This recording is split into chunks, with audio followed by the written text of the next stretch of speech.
Duty کی وجہ سے دن کی نمازیں قضا کرنا. ہم لوگ نائٹ ڈیوٹیز کرتے ہیں, ہمارا دن زیادہ تر سو کر گزرتا ہے اور اکثر ظہر اور عصر کی نماز رہ جاتی ہے, آنکھ نہیں کھل پاتی. کیا وہ نمازیں ہم بعد میں رات کو ایک ساتھ ادا کر سکتے ہیں یا کس ٹائم ادا کریں؟ محمد حسن کراچی سے. محمد حسن صاحب بالکل حرام ہے, ناجائز ہے ظہر اور عصر کی نماز قضا کرنا. چاہے کتنی گہری نیند آئے, آپ کو نیند چھوڑ کے اٹھنا پڑے گا, نماز پڑھنی پڑے گی, اور عصر کی نماز بھی اور ظہر کی نماز بھی. تو ایسی ڈیوٹی کرنا جائز ہی نہیں ہے جس میں آپ کے لیے نمازیں قضا ہو رہی ہوں. اور اگر ڈیوٹی کرنا آپ کے لیے لازمی ہے تو پھر نمازوں کا خیال کریں. تو یہ کوئی شرعی عذر نہیں ہے آپ کے لیے, کیونکہ نماز چھوڑ دینا اسلام میں شرک کے بعد سب سے بڑا گناہ ہے. اس لیے آپ اس گناہ سے توبہ کریں, اور اگر کبھی قضا ہو جائے تو قضا بھی پڑھیں, لیکن قضا کرنا بہرحال کبیرہ گناہ ہے, اس کی اسلام میں کوئی گنجائش نہیں ہے. کیا طلاق کا سوچنے سے طلاق ہو جاتی ہے؟ کیا اکیلے بیٹھ کر طلاق کا سوچنے سے طلاق واقع ہو جاتی ہے؟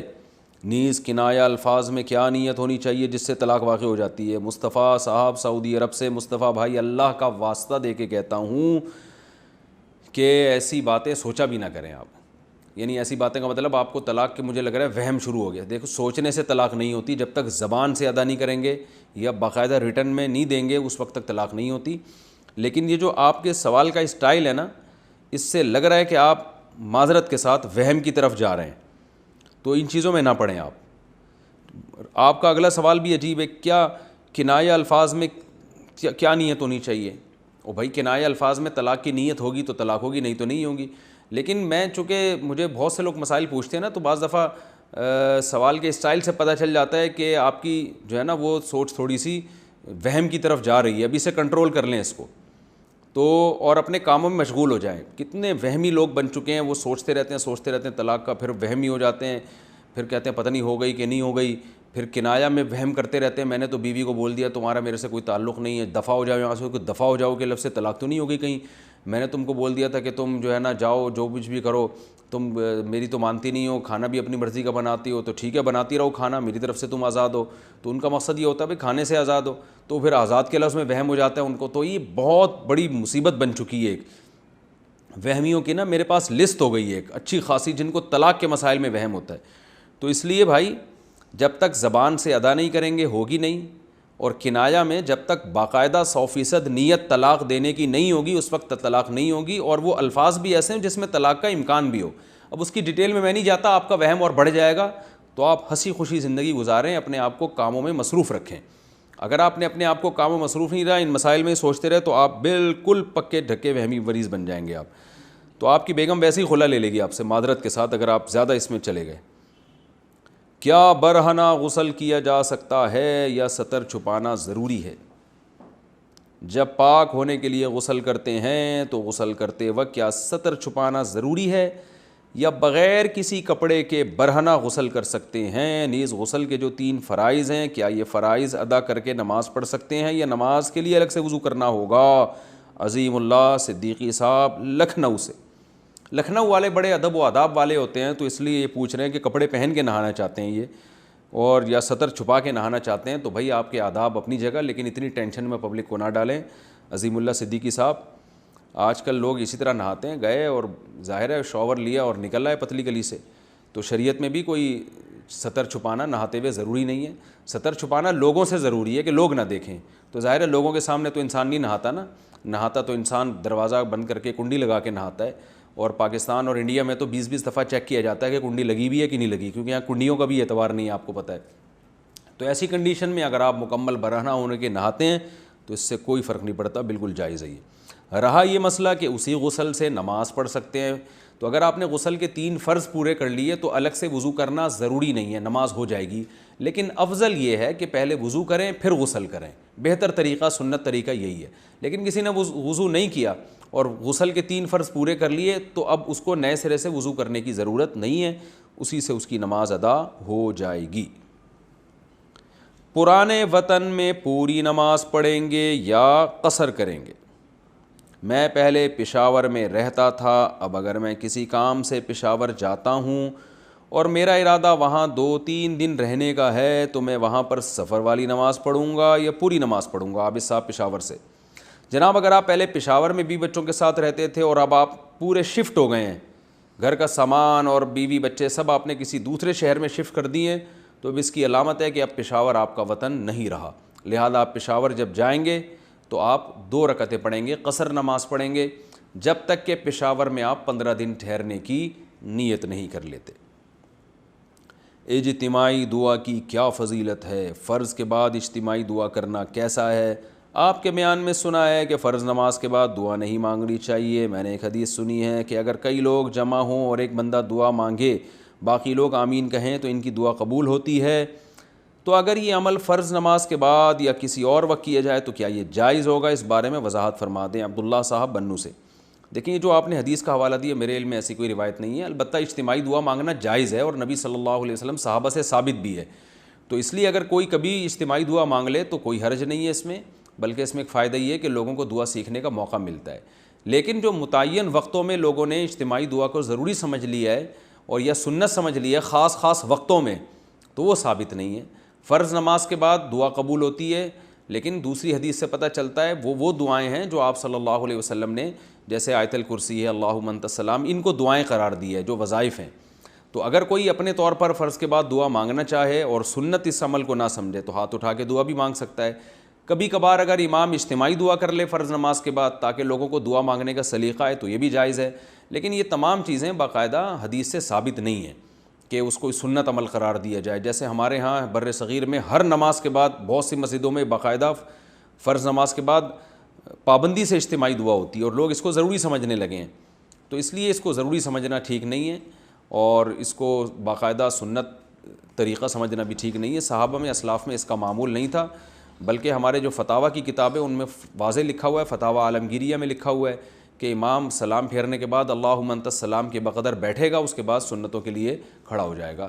تو اس میں کہیں بھی نہیں ہے فقہ کی کسی مستند کتاب میں کہ وہ باقاعدہ پراپر طریقے سے دعا مانگے گا، یعنی جیسے ہاتھ اٹھا کے اجتماعی دعا مانگی جاتی ہے، تو کہیں بھی نہیں ملتا اس کا، نہ قرآن و سنت میں ثبوت، نہ اسلاف میں، نہ فقہ کی کتابوں میں.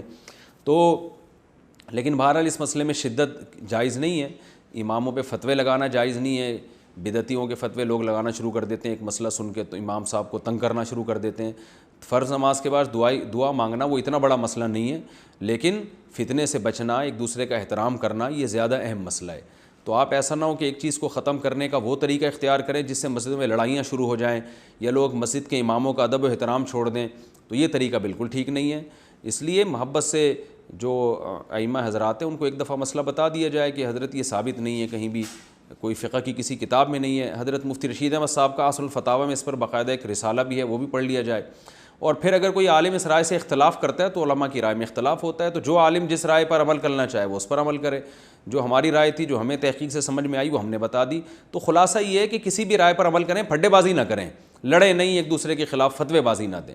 تو ہماری رائے جو جس پر ہمیں اطمینان ہے وہ یہی ہے کہ یہ نماز، یہ جو دعا ہے فرض نماز کے بعد باقاعدہ پراپر طریقے سے ہاتھ اٹھا کے اور اجتماعی سطح پہ، یہ ثابت نہیں ہے. میں یہ نہیں کہہ رہا کہ حرام ہے، ناجائز ہے، ثابت نہیں ہے. اس کو سنت سمجھنا، اس کو ضروری سمجھنا ٹھیک نہیں ہے. تو اس لیے میرا معمول نہیں ہے، میں نماز پڑھاتا ہوں تو میں اجتماعی دعا نہیں کراتا. تو اور کوئی کرا رہا ہو تو میں اس کو گریبان سے پکڑتا بھی نہیں ہوں اور فتوے بھی نہیں لگاتا. ان کو بتا دیتا ہوں بھائی یہ کہیں ثابت نہیں ہے، مان جائیں ٹھیک ہے، نہیں مانیں تو بھی ٹھیک ہے. بہت ساری چیزیں ہیں دنیا میں ہو رہی ہیں، سارے کام آپ سے پوچھ کے تھوڑی دنیا میں لوگ کرتے ہیں. تو اس لیے اس کو جو بہت زیادہ اگر یعنی قابل ملامت وہ ہے کہ اگر کوئی امام نہیں کر رہی ہے دعا تو اس کو بھی ملامت نہ کریں.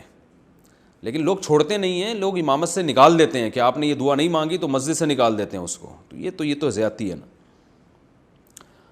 اچھا بھائی، قرض واپس ملنے کی امید نہ ہو تو زکوٰۃ کا حکم. میں نے 1.5 لاکھ روپے کسی کے پاس امانت کے طور پر رکھے تھے، وہ ان سے خرچ ہو گئے. آپ نے رکھے کیوں تھے میرے بھائی؟ آپ نے میرا بیان نہیں سنا. اب وہ ان کے پاس دینے کے لیے پیسے نہیں ہیں. اس بات کو 4 سال ہو گئے ہیں. کیا اس پر زکوٰۃ ہوگی یا نہیں؟ اگر ہوگی تو کس حساب سے؟ کامران شیخ انڈیا سے. اس پر زکوٰۃ نہیں ہے کیونکہ اب ہے ہی نہیں تو کہاں سے زکوٰۃ دیں گے آپ جب وہ پیسے ہی نہیں ہیں. اور آپ کو انشاءاللہ تجربہ بھی ہو گیا ہوگا کہ جو بزرگ کہہ کر گئے ہیں نا کہ آپ کے پیسے وہی ہیں جو آپ کی پینٹ کی جیب میں ہیں. جو پیسے آپ نے دوسرے کی پینٹ میں رکھوا دیے کسی بھی نیت سے، تو اب وہ جس کی پینٹ ہے، بر صغیر کا قانون یہ ہے کہ جس کی پینٹ میں پیسے ہیں تو پینٹ جس کی ہوگی پیسے بھی اسی کے کہلائیں گے. اگرچہ شریعت کا یہ قانون نہیں ہے لیکن انڈیا، پاکستان اور بنگلہ دیش میں جو قانون جو عملی طور پر نافذ ہے وہ یہ ہے کہ جس کی پینٹ میں پیسے ہوں گے تو پینٹ دیکھا جائے گا، پینٹ کو دیکھا جائے گا کہ کس کی ہے۔ وسیم بھائی کی پینٹ ہے تو پیسے بھی انہی کے ہیں، سلیم بھائی کی پینٹ ہے تو پیسے بھی انہی کے ہیں، رکھا کس نے اس کو نہیں، ہمارے ہاں نہیں دیکھا جاتا۔ تو اس لیے کسی کو پیسے دینے سے پہلے 100 دفعہ سوچا کریں۔ اوابین کی نماز اور رکعتیں، مغرب کی نماز کے بعد جو 6 رکعت اوابین پڑھتے ہیں، کیا اس میں مغرب کی 2 سنتیں بھی شامل ہوں گی؟ ہدایت اللہ صاحب کشمیر سے۔ ہدایت اللہ بھائی، مغرب کے بعد آپ صلی اللہ علیہ وسلم سے 6 رکعتیں ثابت ہیں، اور ان 6 رکعتوں میں یہ مغرب کی 2 سنتیں مؤکدہ بھی داخل ہیں، ان کی بڑی فضیلت ہے، 6 سے زیادہ بھی ثابت ہیں، تو اس لیے 6 کم سے کم پڑھ لینی چاہیے مغرب کے بعد، اور زیادہ پڑھیں تو بہت اچھا ہے۔ لیکن جو ہمارے ہاں اس کو اوابین کی نماز کہا جاتا ہے تو یہ ٹھیک نہیں ہے، اس لیے کہ حدیث میں جو اوابین کی نماز جس نماز کو کہا ہے وہ چاش کی نماز ہے، حین ترمض الفصال، جیسے کہ حدیث کے الفاظ ہیں فتلک صلاۃ الاوابین، تو وہ چاش کی نماز کو کہا گیا ہے۔ ہمارے ہاں مغرب کے بعد کی رکعتوں کو اوابین کہہ دیا جاتا ہے، تو اوابین کی نماز چاش کی نماز ہے جو دن میں پڑھی جاتی ہے، تو یہ والی جو مغرب کے بعد کی نماز ہے یہ اوابین نہیں ہے، لیکن اس کی ویسے فضیلت ہے، پڑھنی چاہیے، سنت سے ثابت ہے۔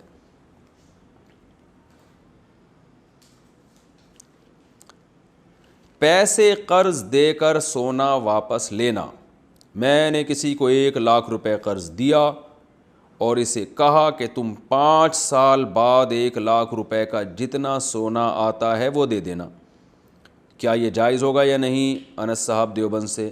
جائز نہیں ہے، جس رقم میں قرض دیا ہے اسی میں واپس لے سکتے ہیں آپ، اس کو چینج کا مطلب یعنی وہی رقم اس پر واجب ہو گئی ہے۔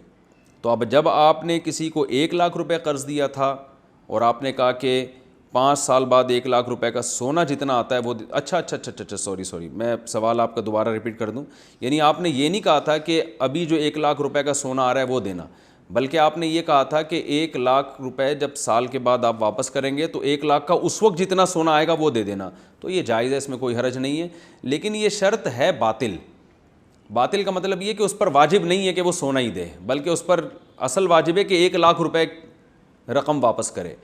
پھر جب وہ 1 لاکھ روپے رقم واپس کرنے کا ارادہ کرے گا تو پھر اس کی مرضی ہے کہ وہ 1 لاکھ کا سونا دے دے یا 1 لاکھ دے دے۔ اگر وہ 1 لاکھ کا سونا دے گا تو آپ کی مرضی ہے کہ آپ اس سے مطالبہ کر سکتے نہیں مجھے 1 لاکھ روپے ہی چاہیے، مجھے 1 لاکھ کا سونا نہیں چاہیے، تو مطلب یہ کہ یہ شرعاً جائز تو ہے مگر یہ شرط دونوں میں سے کسی پر بھی لازم نہیں ہے۔ دوبارہ میں ریپیٹ کر دیتا ہوں، آپ نے کسی کو 1 لاکھ روپے دیے اور آپ نے کہا سال کے بعد مجھے 1 لاکھ کا اس وقت جتنے سونا آئے گا، ابھی کا ریٹ نہیں، اس وقت 1 لاکھ کا جتنا سونا آئے گا وہ سونا واپس کرنا، آپ نے کہہ دیا، اس نے قبول کر لیا، لیکن شریعت میں یہ شرط کالعدم ہے، سال کے بعد جب وہ پیسے واپس لوٹائے گا تو وہ اگر 1 لاکھ روپے واپس لے کر آ جاتا ہے، سونا نہیں لاتا، تو آپ کو وہ 1 لاکھ روپے قبول کرنا پڑیں گے، کیونکہ شرعاً جو چیز قرضے میں دی ہو نا، جو جنس ہو وہی واپس کرنا واجب ہوتی ہے۔ آپ اس سے یہ نہیں کہہ سکتے میں نے کہا تھا 1 لاکھ کا سونا، نہیں، وہ 1 لاکھ آپ کو قبول کرنے پڑیں گے، لیکن وہ اپنی خوشی سے 1 لاکھ کے بجائے 1 لاکھ کا سونا لا کے دے دے تو آپ کو بھی یہ رائٹ ہے، آپ اس سے بولیں نہیں بھائی میں نے زبان سے کہا تھا کہ سونا چاہیے لیکن مجھے چاہیے ابھی کیش ہی، تو اس پر لازم ہوگا کہ کیش لا کے دے۔ تو آپ نے اگر 1 لاکھ روپے دیے تو پھر اس کی مرضی ہے کہ وہ، اس کی بھی مرضی اور آپ کی بھی مرضی ہے کہ سونے کی شکل میں واپس لینا چاہیں یا کیش کی شکل میں۔ ہاں، ناجائز جب ہوگا کہ آپ نے کسی کو 1 لاکھ روپے کیش دیے اور 1 لاکھ کا فار ایگزامپل 1 تولہ سونا آتا ہے اور آپ نے یہ کہا کہ سال کے بعد میں تم سے 1 تولے سونا لوں گا، یہ ناجائز ہے، تو کیونکہ اس وقت سونے کے ریٹ اوپر نیچے ہو چکے ہوں گے، تو اور آپ نے ایک قرضہ دیا ہے کیش کی شکل میں، تو اس کا طریقہ یہی ہے کہ اگر آپ سونے کی شکل میں واپس لینا چاہتے ہیں نا تو قرضہ بھی سونے ہی کی شکل میں دیں، آپ کسی کو 10 گرام سونا دے دیں یا 5 گرام دے دیں یا 2 گرام جو بھی ہے، اور پھر آپ اس سے یہ کہیں گے کہ سال کے بعد میں نے آپ سے جو قرضہ واپس لینا ہے تو اسی سونے کی شکل میں لینا ہے، پھر اس میں سونے کی قیمت بڑھ جائے یا کم ہو جائے اس سے فرق نہیں پڑے گا، آپ نے اگر 10 گرام سونا قرض دیا تھا تو سال کے بعد 10 گرام ہی آپ کو واپس ملے گا، اس میں قیمت بڑھ گئی تو آپ کا فائدہ ہے، قیمت کم ہو گئی تو آپ کا نقصان ہے۔